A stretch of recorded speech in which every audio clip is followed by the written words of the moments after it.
요한계시록이 어렵다 할 때는 이제 시작되는 6장부터가 어려운 겁니다. 이 계시록 안에는 수많은 환상, 숫자, 비유, 상징들이 질비하게 기록이 되어 있기 때문에 우리가 다른 성경처럼 쉽게 접근을 했다가는 오류에 빠질 수 있습니다. 이 안에는 가장 많은 함정 그리고 미혹들이 숨겨져 있습니다. 이러한 함정, 미혹들을 잘 헤쳐나가면 하나님께서 이 시대, 이 마지막 시대에 무슨 말씀을 하는지를 정확하게 들을 수가 있습니다. 위험 부담이 있죠. 잘못 성경을 읽으면 오류에 빠질 수 있기 때문에. 그럼에도 반드시 우리는 요한계시록을 읽어야 됩니다. 그 이유는 요한계시록이야말로 매우 복음적인 성경이기 때문에 요한계시록을 반드시 읽어야 됩니다. 요한계시록의 처음이 바로 예수 그리스도의 계시다, 이렇게 시작을 하고 있고, 세계를 움직이는 이 모든 역사, 재앙, 심판, 이 모든 역사의 열쇠를 예수님이 붙잡고 계시기 때문에 요한계시록이야말로 가장 복음적인 성경이다. 자, 이렇게 볼 수가 있습니다. 그래서 반드시 읽어야 된다는 겁니다. 참 재미있는 특징이 있는데, 요한계시록은, 자, 다음 페이지. 네, 지금 이제 이렇게 얘기했고, 요한계시록은 독특한 그 특징이 있습니다. 7이라는 숫자에 굉장히 집중을 하고 있는 모습을 볼 수 있는데, 7영, 7교회, 7인봉, 7나팔, 7대접, 계속해서 7이라는 이 골격을 가지고 성경이 기록이 되고 있는 것을 볼 수가 있습니다. 자, 7재앙의 시작은 지난 시간에 살펴봤던 보호자에 앉아 계신 이의 오른손에 있던 이 두루마리 책을 유다 지파의 사자 어린 양 예수께서 딱 나오셔서 그 책을 딱 붙잡는 것으로부터 시작을 하는데, 그 책을 붙잡은 예수님이 이제 이 책을 펴기 위해서 7개 인봉이 있으니까 하나씩 떼야 됩니다.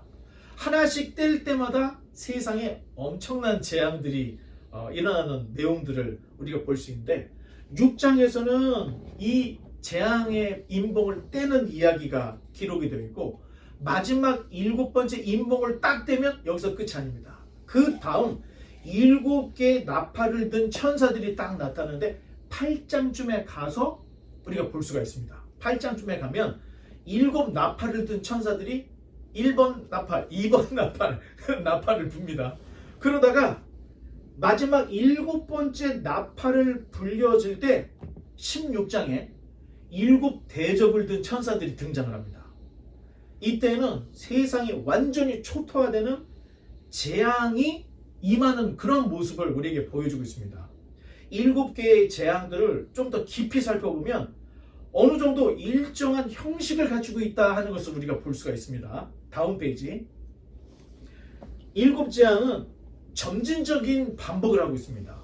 예를 들어 7인봉 재앙이 6장에 나오는데, 그 이후에 나오는 7 나팔 재앙은 인봉 재앙보다 더 점진적인 발전을 하고 더 강력한 재앙으로 이렇게 반복이 되고 있습니다. 그리고 7 나팔 재앙이 끝나자마자 그 다음에 등장하는 7 대접 재앙은 인봉 나팔보다 훨씬 강력한 재앙으로 임하는 이런 모습으로 기록이 되어 있습니다. 이처럼 세계의 7재앙들은 점진적으로 반복되는 구조를 가지고 있습니다. 우리가 이제 그 세대주의자들은 이 7개 인봉을 떼고 7개 나팔을 불고 7개의 그 대접을 쏟는 이 재앙을 7년 대한답니다. 세대주의자들은 지금에 있는 어떤 역사와 성경을 너무 부합을 시키다 보니까 두드러 맞추는 부분이 있어요. 그래서 용어 자체도 7재앙이라고 가지고 7년 대환란, 자, 이렇게 이야기를 하는데, 뭐 해석이 어떻게 됐든 따라서 환란 시대는 어느 특정한 한 시대에 국한된 것이 아니라 전 세계적으로 전 세대에 걸친 하나님의 진노가 임하는 이런 모습으로 구성이 되어 있습니다. 두 번째 특징은 각 재앙들이 점점 확장이 되는 거예요. 7 인봉 재앙의 이 재앙은 어찌 보면 자, 앞으로 내릴 재앙의 대략적인 개관을 보여주는 것처럼 기록이 되어 있습니다. 그리고 일곱 나팔 재앙은 직접적인 재앙의 면을 보여주는 좀 더 구체화된 확장된 모습을 보여주고 있고, 마지막 일곱 대접 재앙은 아예 전면적인 철저한 재앙의 현실을 보여주고 있습니다. 자, 이런 특징, 이런 구조가 있다는 겁니다. 세 번째는 각 재앙의 처음 네 가지 재앙. 예를 들면 첫 번째 인봉, 두 번째, 세 번째, 네 번째 인봉. 나팔이라고 한다면 첫 번째, 두 번째, 세 번째, 네 번째. 또 대접이라면은 네 번째. 이 네 번째 재앙에서는 재앙이 시작되는 단계를 보여줍니다. 그런데 그 다음 다섯 번째, 여섯 번째 재앙은 우주적 재앙. 이 세상이 아닌 좀 더 확대된 우주적 재앙으로 우리에게 보여지고 있고, 더 나아가 이제 일곱 번째 재앙은 다음 재앙으로서의 그 전환 관문 역할로 이렇게 기록이 되어 있어요. 그래서 일곱 번째 인봉을 뗄 때 일곱 나팔 천사가 나타나고, 일곱 번째 나팔이 불려질 때 일곱 대접을 든 천사가 나타나는 이런 전환 문구로 이렇게 특징을 가지고 있습니다. 그리고 네 번째 특징은 각 재앙과 재앙 사이에 삽입구가 종종 나와요. 삽입구가.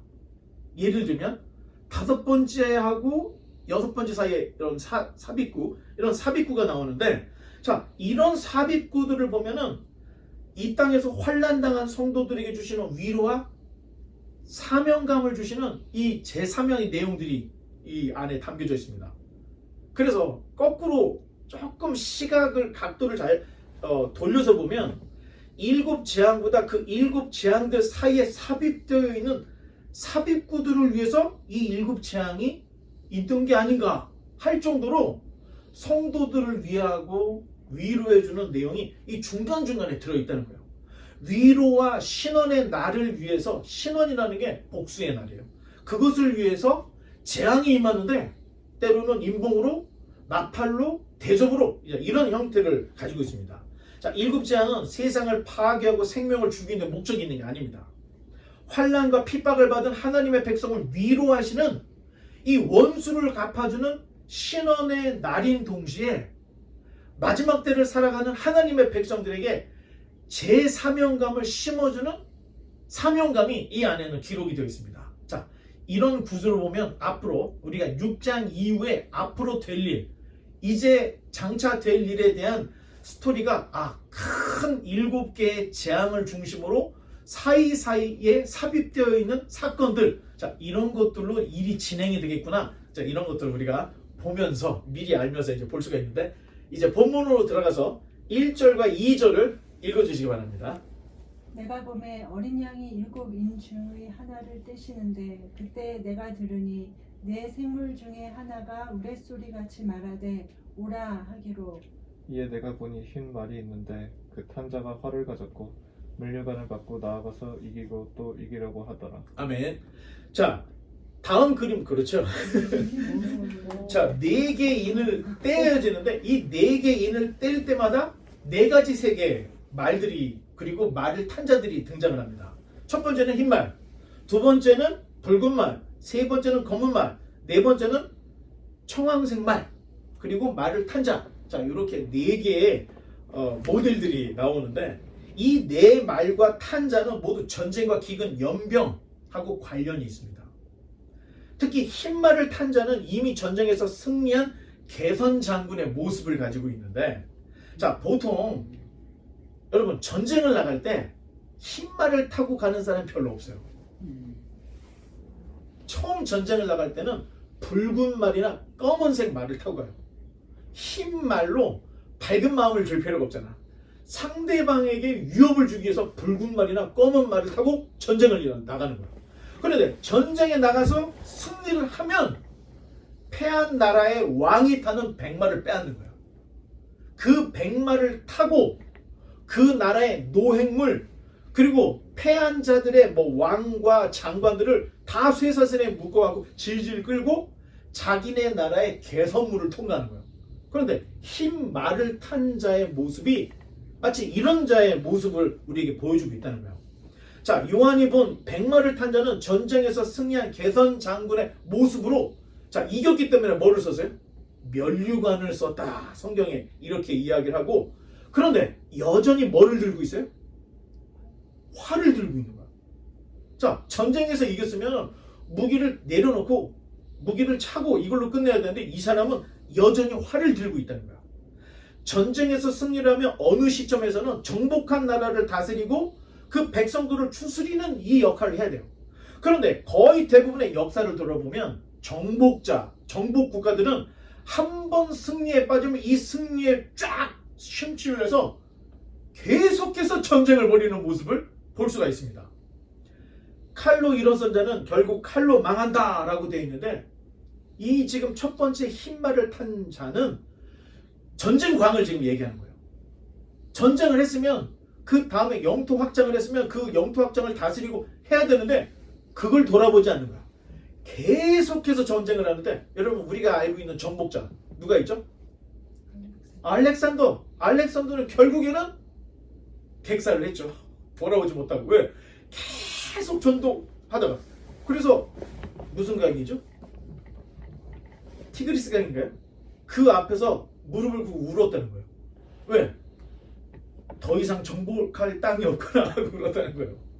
그 연수가 10년이 넘은 전쟁을 계속해서 끌고 나간 거예요. 그래서 그 알렉산더가 열병으로 죽었다는 얘기도 있는데 또 이런 얘기도 있어요. 그 중에 신복 중에 하나가 독살을 했다는 얘기도 있어요. 왜?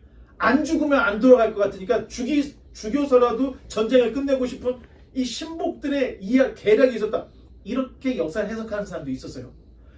로마뿐만 아니라 거의 대부분, 여러분 태평양 전쟁 때 2차 세계대전 세계 10대 수학자 중에 일본 사람이 몇 명인지 아십니까?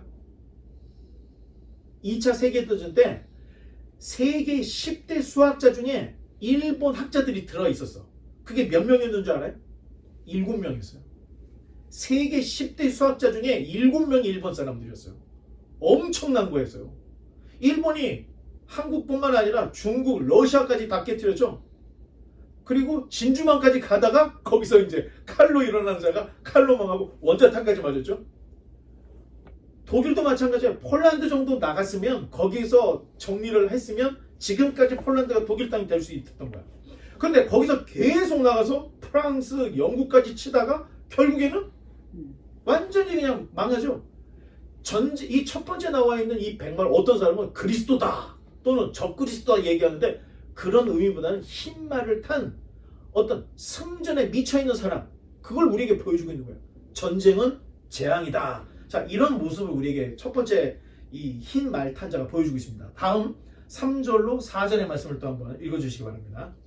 둘째인을 떼실 때 내가 들으니 둘째 생물이 말하되 오라 하니, 이에 다른 붉은 말이 나오더라. 그 탄 자가 허락을 받아 땅에서 화평을 제하여 버리며 서로 죽이게 하고 또 큰 칼을 받았더라. 아멘. 감사합니다. 둘째인을 떼자. 이제 붉은 말이 나오고 탄자가 나오는데, 붉은 말을 탄 자는 아예 뭐를 받았다고 돼 있어요? 뭐를 받았어? 큰 칼을 받아서 전쟁을 허락받아서 수많은 사람을 죽이더라. 이런 모습을 보여주고 있어요. 이처럼 종말의 징조는 전쟁하고 연관이 있다는 거예요. 전쟁하고. 지금까지 인류의 역사를 전쟁의 역사다라고 말할 정도로 인류는 끊임없이 전쟁을 해갖고 왔던 거예요. 이미 1차 세계대전, 2차 세계대전이 있었는데, 그렇다면 머지않아 3차 대전도 있을 거다.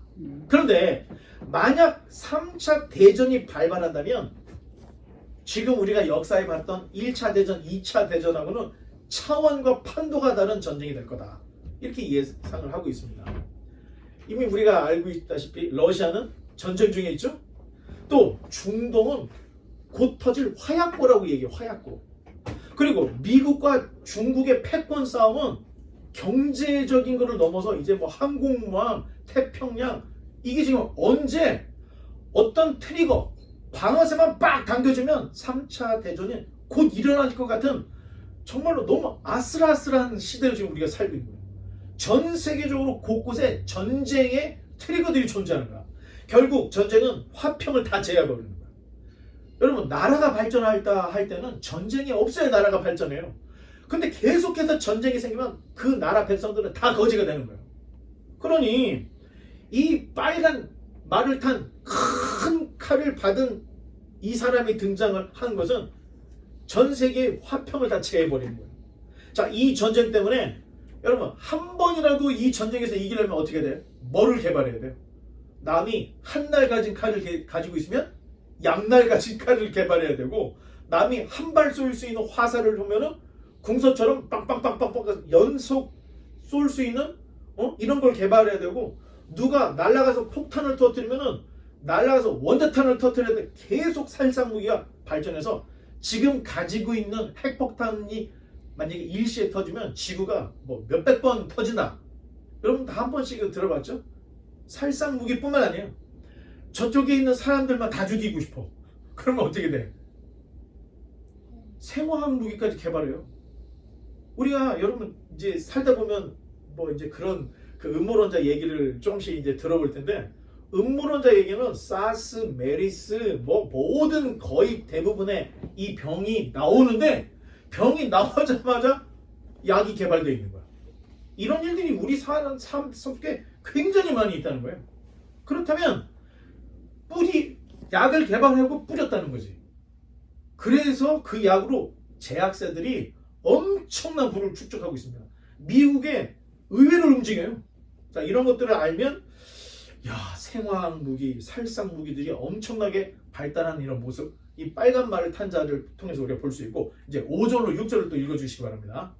셋째인을 떼실 때에 내가 들으니 둘째 생물이 말하되 오라 하기로 내가 보니 검은 말이 나오는데 그 탄 자가 손에 저울을 가졌더라. 내가 네 생물 사이로부터 나는 듯한 음성을 들으니 이르되 한 데나리온의 밀 한 대요 한 데나리온의 보리 석 되로다. 또 감람류와 포도주는 해치지 말라 하더라. 아멘. 자, 읽어도 이게 무슨 말인지 잘 모를 수 있어요. 그런데 여러분이 만약에 아마겟돈이라는 영화, 딥 임팩트라는 영화를 보고 글을 썼다고 생각해봐요. 지금 요한은 자기가 본 장면, 자기가 본 영상을 지금 글로써 쓰기 때문에 어렵게 느껴지지만, 우리가 이 말씀을 영상으로 바꿔서 생각해보면 쉽게 이해가 된다는 거예요. 셋째인을 떼자 검은 말과 손에 저울을 가진 자가 나타났다. 자, 일단 검은색은 죽음을 상징하는데, 인류 역사상 가장 많은 사람들이 죽었던 병이 있어요. 무슨 병? 흑사병.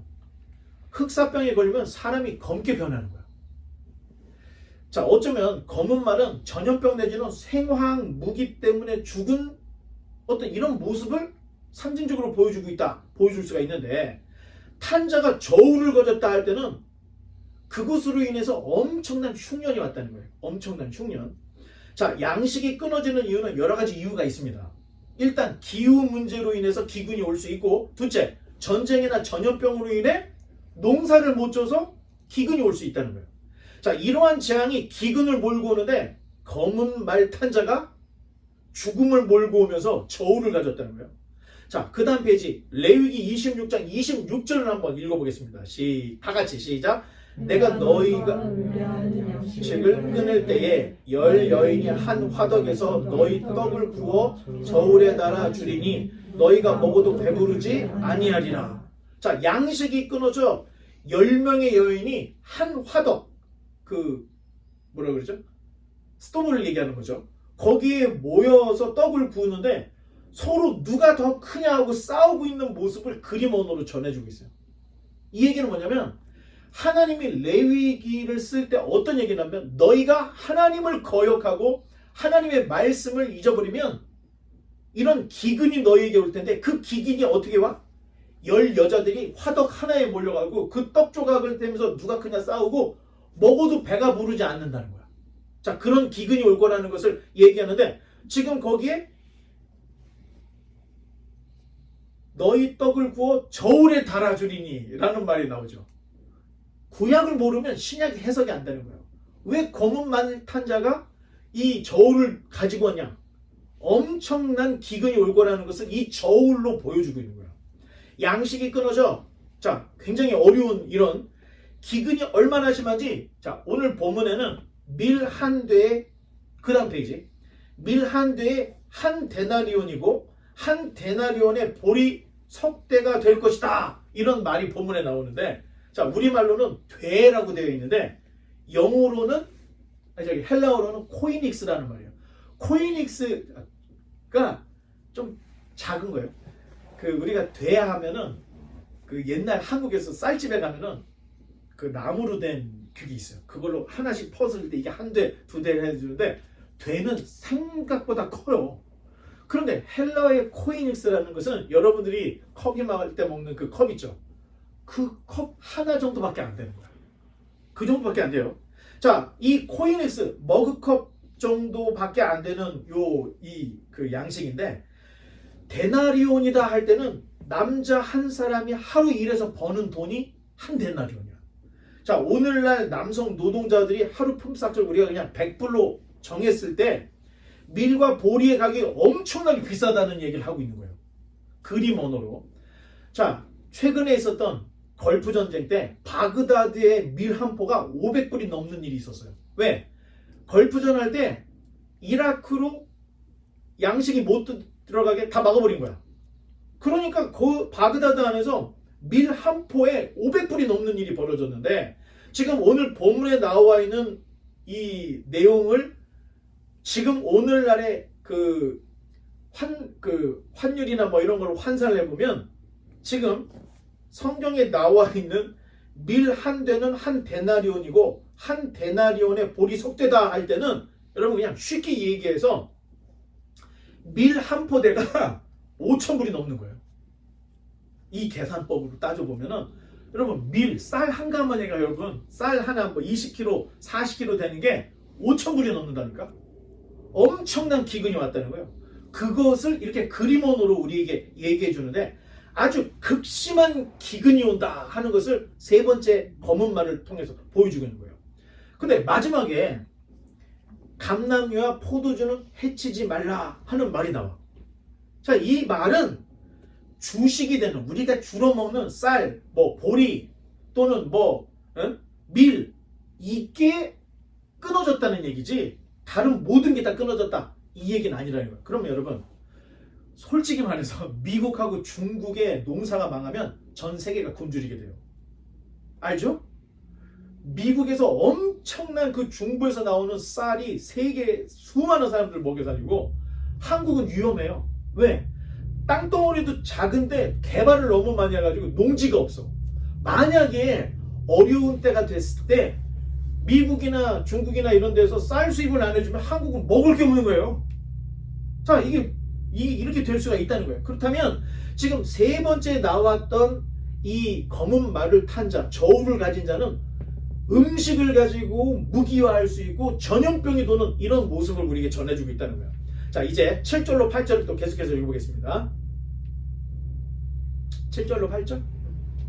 When the Lamb broke the fourth seal, I heard the fourth living being say, Come. 내가 보면 청황색 말이 나오는데 그 탄자의 이름은 사망이니 음부가 그 뒤를 따르더라. 그들이 땅 4분의 1 권세를 얻어 검과 흉년과 사망과 땅의 짐승들로서 죽이더라. 아멘. 감사합니다. 자, 넷째 인이 떼어질 때 청황색 말과 사망이라고 이름하는 자가 나타났다. 여러분, 청황색이라는 말을 우리나라 사투리어로 이야기하면은 푸르딩딩한 색이에요. 푸르딩딩한 색. 여기 푸르딩딩한 색이 없는 것 같은데. 자, 푸르딩딩한 색이 죽은 시체 색깔입니다, 여러분. 사람이 죽으면 약간 녹색빛이 나는 푸르딩딩한 색깔로 바뀌어요. 자, 검은색이 전염병을 상징하고 또는 흉년, 기근을 상징한다면 청황색은 죽음을 상징한다는 거예요.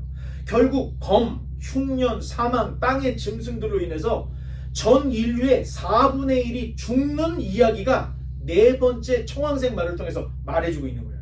자, 인류는 곧 이제 80억을 눈앞에 두고 있어요. 그러면 4분의 1이 죽는다 할 때는 몇 명이 죽는 거예요? 20억이 죽어요.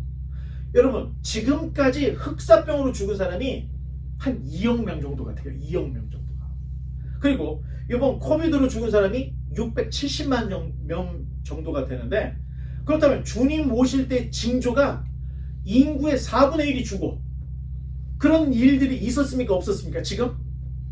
비슷한 일이 있었는데 4분의 1이 죽는 일은 아직 없었던 거야. 자, 그런 걸 본다면 우리가 주님이 오신다 할 때 그 징조를 굉장히 가늠할 수가 있는 거야. 자, 넷째 인이 떼어질 때 인류의 4분의 1이 죽는다면 지금까지 경험해보지 못한 무서운 재앙이 닥친다는 거예요. 이 정도 되려면 한 3차 세계대전 정도는 일어나야 되지 않을까. 아니면 슈퍼 박테리아 같은 게 일어나가지고 인류를 완전히 멸절해서 한 20억 정도가 죽는 일? 이게 일어날 수 있다는 얘기예요. 아마도 그런 일이 정말로 미래에 있다면 성경을 아는 그리스도인들은 딱 알게 되는 거예요. 아, 주님이 오시기 전에 세계 인구의 4분의 1이 죽는 일이 생겼어. 그렇다면 주님 오실 날이 굉장히 가깝구나. 이런 걸 볼 수가 있습니다. 여러분, 아직도 코비드 백신 주사 안 맞는 사람들 주변에 있어요. 왜? 이거 맞아서 내 영혼 팔아먹는다고 생각하는 사람이 아직도 있는데 아니라는 거예요. 2차 세계대전 때 주님 오실 거라고 생각하는 사람이 수두룩이 있었는데 아니었죠. 코비드도 마찬가지고 사스 그리고 무슨 스페인 독감, 흑사병 다 아니었다는 거예요. 앞으로 닥칠 엄청난 재앙이 인구 4분의 1을 죽일 만한 이런 일들이 있을 거라는 거예요. 만약에 정말 그런 일이 있다면 주님이 가까이 왔구나 이런 걸 인식을 할 수가 있다는 거예요. 자, 주님께서 오실 때의 징조들을 정확하게 보여주고 있다는 거예요. 그러니 코비드는 주님이 오실 징조가 아니라는 거예요. 이 정도는 아니라는 거예요. 더 큰 게 와야 돼요. 자, 9절로 11절을 또 계속 읽어주시기 바랍니다. 다섯째 인을 떼실 때 내가 보니 하나님의 말씀과 그들이 가진 증거로 말미암아 죽임을 당한 영혼들이 제단 아래에 있어 큰 소리로 불러 이르되 거룩하고 참되신 대주제여 땅에 거하는 자들을 심판하여 우리 피를 갚아주지 아니하시기를 어느 때까지 하시려 하나이까 하니 각각 그들에게 흰 두루마기를 주시며 이르시되 아직 잠시 동안 쉬되 그들의 동무종들과 형제들도 자기처럼 죽임을 당하여 수가 차기까지 하라 하시더라. 아멘. 감사합니다. 자, 이제 다섯째 인을 떼는데 순교자들의 영혼이 제단 앞에 나오는 그림이 나오죠. 자, 이렇게 되죠. 아마 이 제단은 순교자들이 바쳐진 제단일 것이다. 이렇게 볼 수가 있습니다. 이 부분이 재앙 중에 나오는 삽입구입니다. 자, 순교한 성도의 영혼이 제단 앞에서 자신들의 피에 대한 복수를 해달라고 하나님께 기도를 하고 있어요. 그랬더니 하나님이 그래, 내가 지금 당장 원수를 갚아줄게 이러지 않으시더라는 거예요.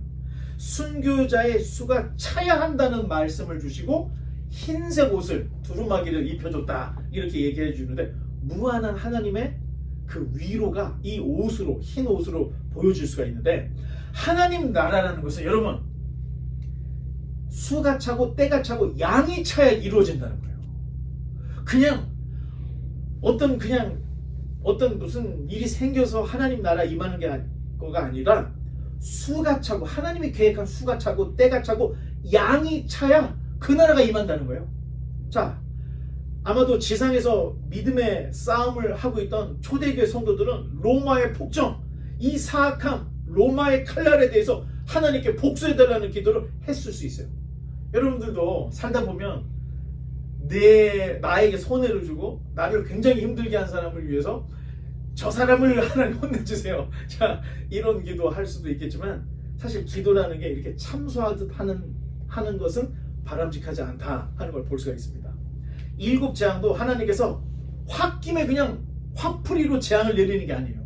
공의 하나님께서 다 보고 계시고 때와 시간을 그분의 뜻에 두었기 때문에 수가 차고 때가 차고 양이 차기까지 인내하고 기다리시는 하나님의 모습을 볼 수 있는데 그 기다림이 순교자가 채워져야 돼.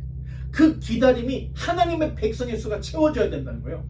그러니까 바로 하나님이 홧김에 재앙을 내리는 것이 아니라 하나님도 인내하고 기다리시는 거예요. 그러니 우리도 기다려야 된다는 것을 말해주고 있다는 겁니다. 이때 당시에 교회가 엄청난 박해를 받았는데 로마 시대 250년간 10차의 박해를 받았던 거예요. 그걸 견뎠던 거예요. 하나님의 인내를 보고 우리도 견뎠던 거죠.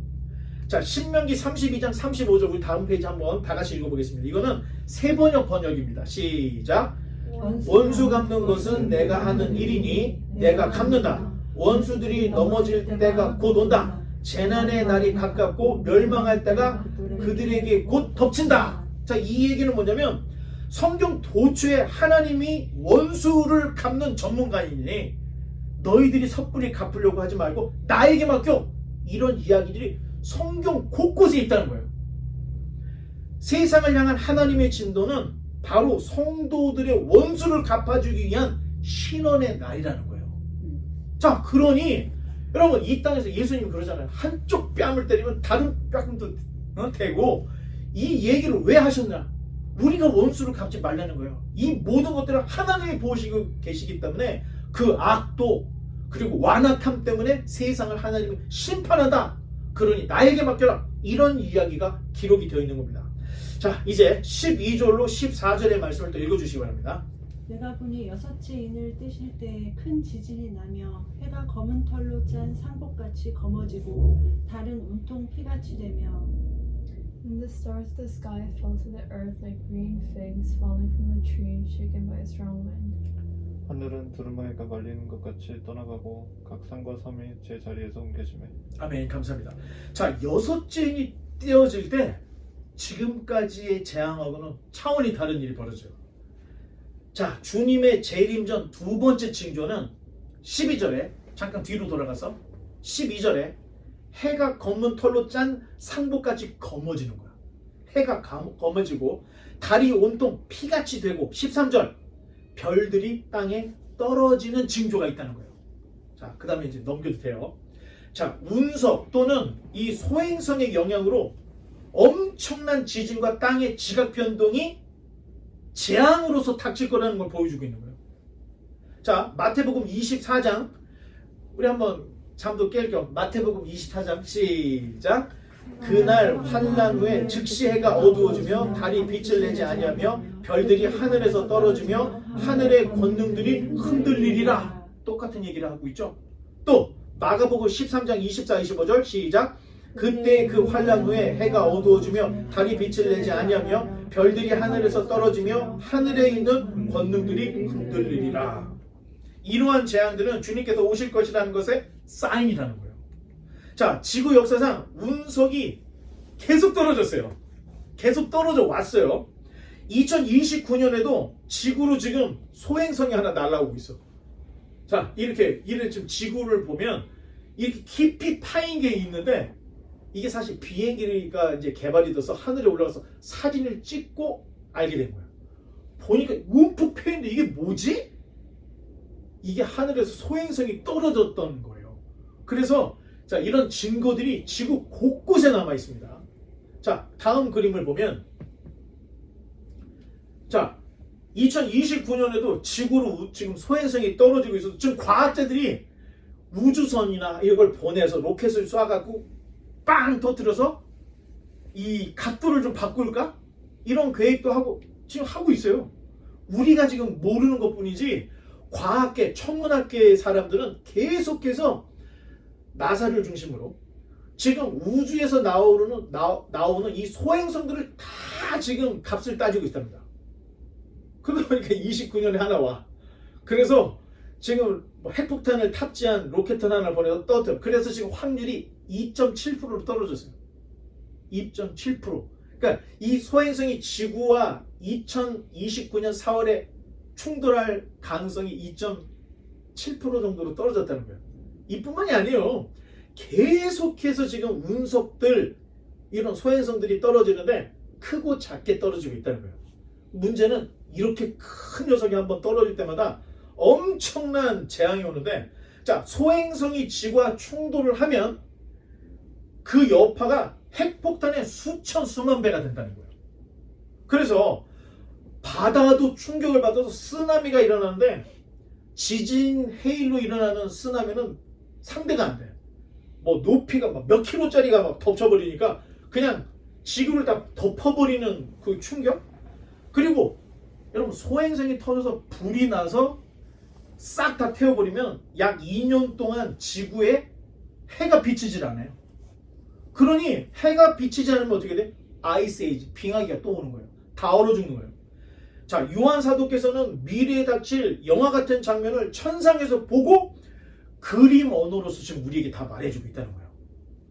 자, 운석의 충돌에서 살아남기 위해서는 그 다음 페이지, 핵폭탄이 터졌을 때 피할 이 지하 대피소를 가야 겨우 살 수 있는 거예요.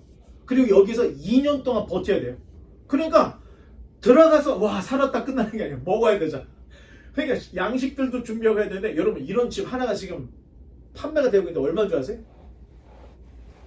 50억이라고 합니다. 진짜 다 있는 얘기를 지금 하고 있는 거예요. 지금 우리들이 모르는 부자들 그리고 고관들은 언젠간 소행성이 지구를 침범하거나 핵전쟁이 일어날 걸 알고 이런 대피소들을 다 만들어 놓고 이런 거 한 차에 50억이에요. 지금 다 돼 있다니까? 우리만 모르고 있는 거예요. 자, 만약에 정말 어마어마한 큰 지하 대피소가 만들어졌다 할 때는 이 안에 들어가는 순위가 딱 정해지는 거야. 저와 여러분들은 아마 못 갈 확률이 200%는 될 것 같고, 자, 이런 지하 대피소의 1순위는 권력자들, 대통령 이하 강요들, 두 번째 돈이 엄청나게 많은 부자들, 세 번째 영향력이 있는 학자들, 능력 있는 사람들, 그리고 다행히 그 사람들을 돌봐줄 종들, 뭐 짐승들 이런 게 들어가겠죠. 다 들어가는 거예요. 그 엄청난 충격이 있을 건데, 자, 다음 15절부터 17절이 이제 마지막일 것 같은데, 자, 여기에는 이 지하에 숨은 사람들이 지구에 내린 엄청난 재앙에 대해서 이렇게 얘기를 합니다. 자, 15절로 17절. 땅의 임금들과 왕족들과 장군들과 부자들과 강한 자들과 모든 종과 자유인이 굴과 산들의 바위 틈에 숨어서 산들과 바위에게 말하되 우리 위에 떨어져 보좌에 앉으신 이 얼굴에서와 그 어린 양의 진노에서 우리를 가리라. 17절. 그들의 진노의 큰 날이 이르렀으니 누가 능히 서리요 하더라. 아멘. 자, 세상의 임금들, 왕족들, 장군들, 부자들, 강한 자들, 모든 종과 자유인이 대피소를 들어가서 살아남기는 했던 거야. 그런데 두려움에 사로잡혀서 자신들을 숨겨달라고 바위와 산아 우리를 하나님의 진노로부터 우리를 숨겨다오 이런 이야기들을 지금 하고 있다는 거예요. 자, 그런데 이게 요한계시록에만 있지 않습니다. 다음 페이지 누가복음 23장 30절에도 똑같은 이야기를 하고 있는데, 이때는 예수님이 골고다 언덕에 십자가를 짊어지고 올라갈 때 이스라엘 여인들이 예수님께 와서 아이고 주님 했더니 주님이 야, 나 괜찮아, 나를 위해서 울지 말고 네 자녀들을 위해서 울어 하면서 이런 말씀하셨는데, 다 같이 시작. 그때 사람이 산들을 대하여 우리 위에 무너지라 하며 작은 산들을 대하여 우리를 덮으라 하리라. 이런 날이 올 거라는 것을 예수님이 골고다 언덕 십자가를 지면서 예루살렘 여인들에게 했던 얘기예요. 하나님과 어린 양의 진노로부터 숨겨달라고 하는 요청들을 하고 있는 이야기가 성경 곳곳에 있어요. 자, 복음서에는 이렇게 부분적으로나마 종말의 징조에 대한 이야기가 있어요. 그런데 요한복음에서는 거의 종말에 대한 얘기를 하잖아요. 대신 사도 요한 선생님이 끝까지 순교를 당하지 않고 살아남아서 교회가 환난을 당하는 가장 어려운 때 끝까지 살아남아서 쓴 편지가 바로 요한계시록이었어요. 아시아에 있는 7교회, 장차 이루어질 일들을 경험할 다음 세대들, 하나님의 백성들에게 앞으로 이런 일이 일어날 것을 요한복음에서 한마디도 쓰지 않고 다 모아서 종합해서 요한계시록에 종합적으로 그렇게 그냥 한 공으로 다 우리에게 전해주고 있는 겁니다. 요한계시록은 장차 이루어질 일, 7재앙, 세상의 끝날에 대한 모든 예언과 묵시가 종합적으로 기록되어 있습니다. 그러니 좀 어려워도 반드시 요한계시록은 읽고 넘어가야 된다. 여러분들이 꼭 이해해 주시고 이제 말씀의 결론을 맺겠습니다. 사실 우리의 관심은 재앙이 오고 이런 것도 좋지만 제일 우리의 관심은 예수님이 언제 재림하시는가? 여기 지금 우리의 그 핵심 질문이 있는 거예요. 그런데 오늘 살펴본 6장에서는 주님께서 오시기 전 2가지의 큰 사건이 있을 거라는 걸 보여주고 있어요. 첫째는 넷째 인을 떼실 때 전쟁, 기근, 전염병으로 지구 인구의 4분의 1이 죽는 끔찍한 일이 벌어질 거라는 거예요. 두 번째 징조는 6째 인을 떼실 때 하늘에서 별들이 소행성, 운행, 이런 것들이 막 와가지고 지구를 때리는 재앙이 있을 거라는 걸 보여주고 있다는 거예요. 자, 다음 시간에 이제 나머지 한 번 더 나오는 세 번째 눈에 띄는 재앙에 대한 이야기가 나올 텐데, 요한계시록은 종말에 대한 구약 성경의 가르침, 복음서의 가르침, 사도들의 가르침에 다 포함을 해야 돼요. 그렇죠? 자, 요한계시록이 미래에 대한 이야기를 하는데 구약에서 이야기하는 거가 안 맞아. 앞으로 종말에 대한 이야기가 요한계시록에 써 있는데 복음서하고 안 맞아. 이거 큰 문제인 거죠. 그러니 요한계시록을 읽기 전에는 창세기부로부터 유다서까지를 다 읽고 이해할 수 있을 정도가 돼야 된다는 거예요. 그래야 성경 전체와 요한계시록이 한 끗도 틀리지 않게 정확하게 매치해서 해석을 하고 바르게 볼 수 있다는 거예요. 그러니 여러분, 요한계시록을 주님이 오시는 시간을 알고 싶다고 해서 요한계시록만 하면은 너무 깊이 구덩이를 파서 못 빠져나오는 거예요. 그게 이단들이 되는 아주 자연스러운 모습들인데 우리는 그러지 말고 성경을 편만하게 읽어내야 된다는 겁니다. 왜냐?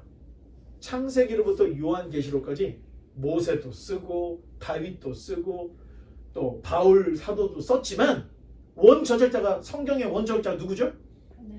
하나님이시기 때문에 성경 전체가 종합적이고 하나로 일목요연하게 해석이 돼야 된다는 거예요.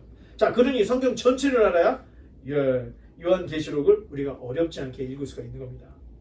사실 우리가 이 땅을 살아가면서 자, 우리 뭐 거실에서 예배드리는 아주 작은 교회지만 조금만 교회가 커지면 교회 안에서 인간관계 문제가 엄청나게 커요.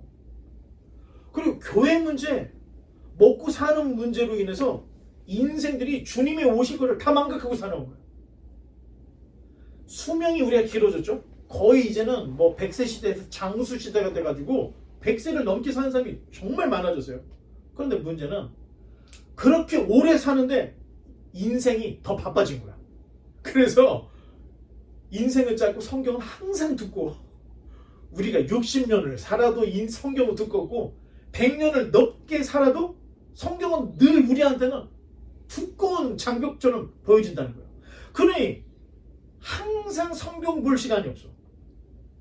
제발 딴짓하지 말고 성경에 집중을 해야 돼요. 교회 와서 예배드리고 뭐 다른 거 할 게 아니라 교회에서 어떻게 하면은 목사님 만나면 물어보고 싶은 거 있었던 거 물어보아야 되고, 그렇죠? 성도들 모여서 요한계시록 6장에 나와 있는 이 문제를 어떻게 해결해야 되는지 토론도 해야 되고, 아니 교회 성도의 중심이 여기 있어야 되는데 늘 우리의 내용을 보면 야, 인간 문제, 담임 목사 쫓아내고 새로운 담임 목사 뽑아내는 거, 매일 교회에서 싸움하는 거, 매일 여기에 시간을 다 허비하고 있다는 거예요. 바라기는 성경을 창세기로부터 요한계시록까지를 편만하게 잘 읽어서 좌로나 우로나 치우치지 않고 명확한 신앙의 고백, 주님께서 다시 오실 그 날을 미리미리 준비할 수 있는 거룩한 신부와 같은 백성들이 다 돼야 된다는 거예요. 그러기 위해서는 우리가 좀 더 하드 트레이닝을 해야 되고 하나님의 말씀을 깊이 읽어서 베일에 쌓여있는 신앙이 아니라 베일이 휘장이 활짝 열려서 앞으로 될 일을 명확하게 알므로 흔들리지 않는 신앙을 가질 수 있는 저와 여러분 되시기를 주님의 이름으로 간절히 축원합니다. 아멘. 기도하겠습니다.